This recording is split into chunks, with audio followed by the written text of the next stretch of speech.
Katsushika Hokusai was born in 1760 in Edo, the city now known as Tokyo. In childhood he was known as Tokitaro, and it's generally thought that his father was Nakajima Issei, a mirror maker and decorator working for the shogunate, the Japanese military dictatorship. At the age of 12 he started working in a bookshop and lending library, and 2 years later he began an apprenticeship with a woodcarver, which lasted for the next 4 years. In 1778, when he was 18, he was admitted to the studio of Katsukawa Shunsho, an established practitioner of ukiyo-e, a genre of Japanese art that was dominant between the 17th and 19th centuries. Hokusai was renamed Shunro by his master, and it was with that name that his first prints were published. There isn't a vast amount of reliably dated work from his early years with Katsukawa, although those I'm showing do come from the early to mid-1780s. There were a couple of examples exploring other subjects, but most of what he created at this time were figure-based woodblock prints of actors in scenes from dramatic productions of the period. The woodblock process, known as mokuhanga in Japanese, was and is an outrageously difficult method which involves the transcription from drawn original to carved wood, to which additional colours are subsequently applied on more blocks. There are videos available on YouTube showing the process, which are too long to include here, but if you want to know more, that's where to find them. And it was while he was working at the Katsukawa studio that Hokusai got married, and the couple produced 2 children not much later, and all was going well. But sometime in the middle of the 1790s, tragedy struck when his first wife died. However, distressed by this event, Hokusai had no choice but to carry on working in order to make a living, and a few years later, in 1797, he married for the second time and fathered another 3 children. It was also in the later years of the decade that he became increasingly fascinated by European art of the period and started to incorporate elements seen in Western techniques into his work. Even though this appears to have been remarkably subtle, it was enough to get him expelled from the Katsukawa school for the sin of deviating from the rigid confines expected by his master. So Hokusai was now out on his own and free to explore any creative avenue he desired, with the obvious proviso that whatever he produced had to be popular enough to make him a living. He continued to move away from the theatrical images that had dominated his earlier work, and he increasingly turned to landscapes and more panoramic scenes of daily life, featuring Japanese people from the poor to the wealthy. And this fundamental change in his own approach would be crucial in the influence on others and ultimately the evolution of Japanese art. And such was his reputation that by this point younger aspirant artists were eagerly signing up to become his students and learn from him. The prints he was now creating proved to be immensely popular, and his work was proudly displayed in many homes and public spaces. Hokusai also started to create illustration for books in the early 1800s, and most notably in 1805 he began a decade-long collaboration with the writer Kayuchi Bakin on a series of very popular adventure novels, including the most enduring of the collection, Strange Tales of the Crescent Moon, which ran to a series of 30 separate volumes. It was in 1807 that he first used the name Katsushika Hokusai, although it would by no means be the one he stuck with. Among other works of this period, he produced a print series in 1810 titled New Year's Day at the Tea House, showing the comings and goings of the various clients and women who worked there, all of which were densely populated and cleverly composed to encourage the viewer to wander visually throughout the little scenarios which made up the total image. In 1911, Hokusai changed his name again to Taito, and it was at this time that he began to produce what would become a major collection of instructional books about drawing. The first was titled Basic Instruction in Sketching, and it contained many examples of how to capture figures in various poses. Hokusai himself christened these drawings manga, which roughly translates as drawing from the top of my head. He also created several albums of erotic, some might say pornographic, images called shunga. Such images were not considered to be in any way deplorable, and were rather held in high regard as expressions of physical love. Sadly, the censorious denizens of YouTube hold a different view, and I've been obliged with the greatest reluctance to self-censor accordingly. They can, however, be easily found in all their anatomical detail with a Google image search, which is somewhat ironic as of course Google own YouTube.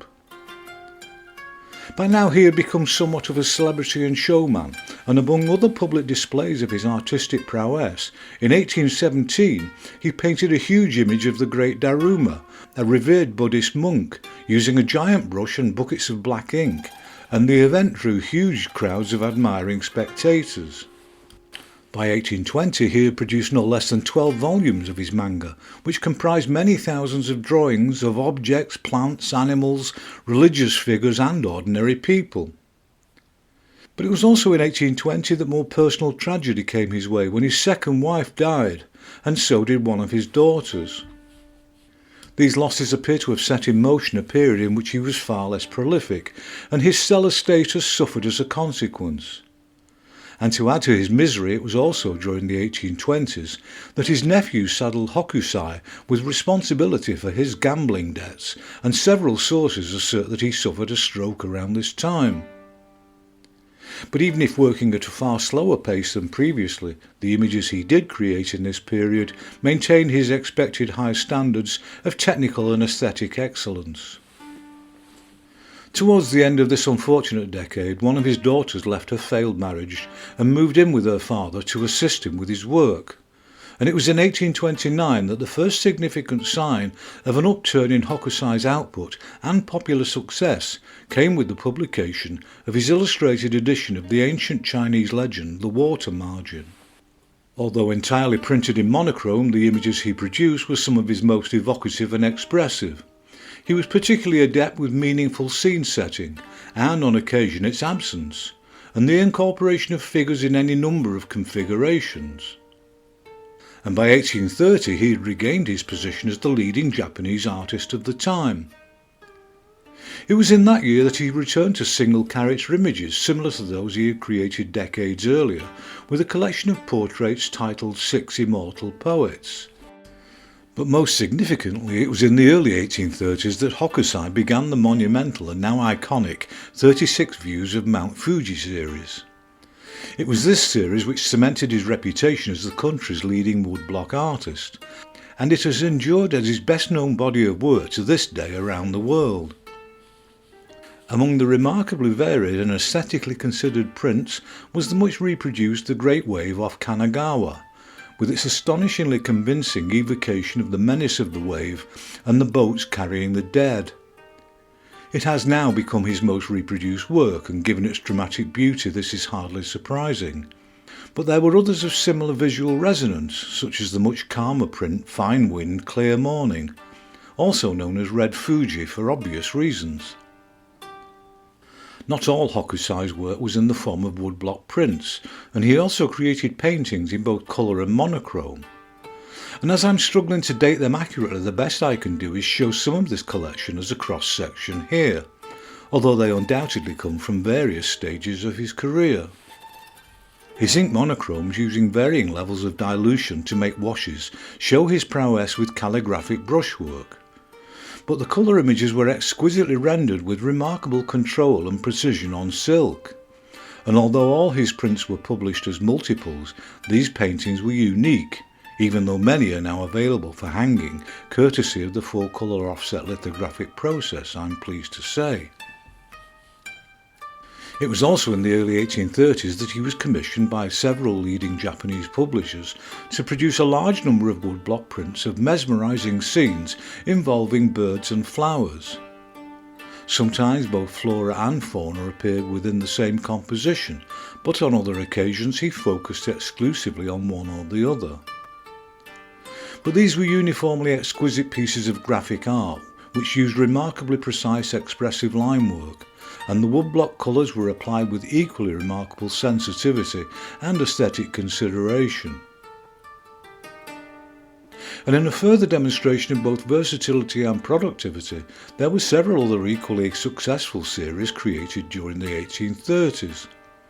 Among them was a tour of the waterfalls of the provinces, collected as a series of portrait format prints showing perfectly evoked water cascading down the most bucolic Japanese scenery, and occasional inclusion of figures to give them a more human feel than pure landscape is generally capable of.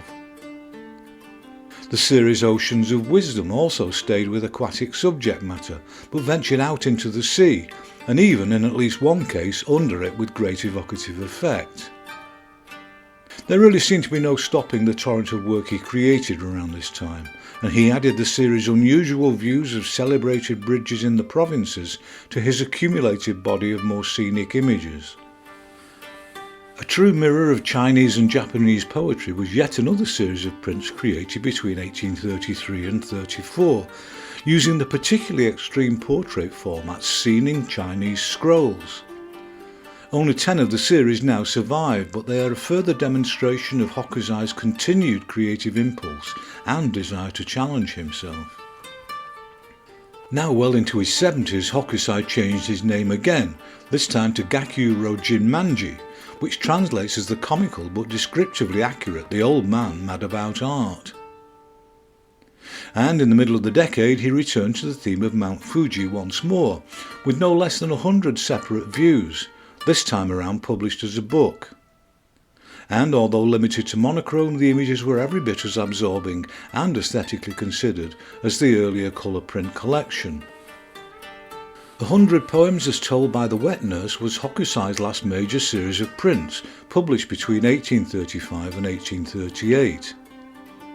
The verses had originally been compiled by the poet Fujiwara no Taika in 1235 as 100 poems by 100 poets.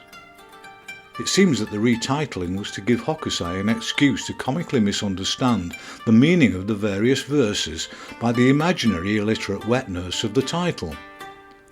But much as I enjoy a bit of humour, the joke is wasted on me and presumably lost in translation. Nevertheless, the images are magnificent and yet another creative triumph, although only 27 of the intended 100 were ever completed, possibly due to the severe financial crisis which Japan suffered at this time.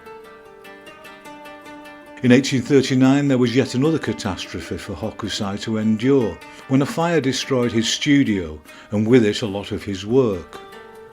Which means that the vast amount we still have of the man's output is far from all he created during his lifetime. He was now 83 years old and he finally decided to retire. He travelled to Obusi in Shinano province, now known as Nagano, at the invitation of a wealthy farmer, where he stayed for several years. Among the last images he produced in his lifetime were the paintings The Dragon of Smoke Escaping from Mount Fuji and Tiger in the Snow in early 1849, both of which clearly showed that age had not diminished his talent. And the man of many names, but forever known as Katsushika Hokusai, died in that year at the age of 89. It's claimed that on his deathbed Hokusai said, "If only heaven will give me just another 10 years, or just another 5, then I could become a real painter." More than likely this is apocryphal, but even if not actually true, it does encapsulate the relentless creative impulse that defined his life and work rather well. There's much about his work and its national and historical context that many in the West, and I for one, struggle to understand. But the sheer aesthetic beauty of Hokusai's images and technical excellence in all he created more than compensate, and his work continues to resonate with remarkable visual eloquence on a global scale to this day. It's reckoned that during his lifetime he produced over 30,000 images for prints and books, and among them is a collection known as the Great Picture Book of Everything. It features over 100 drawings which for some reason were never published and were forgotten about for many years. So I'll leave you with just a few of these as a reminder, not that it's really needed, of the formidable expressive talent of Katsushika Hokusai.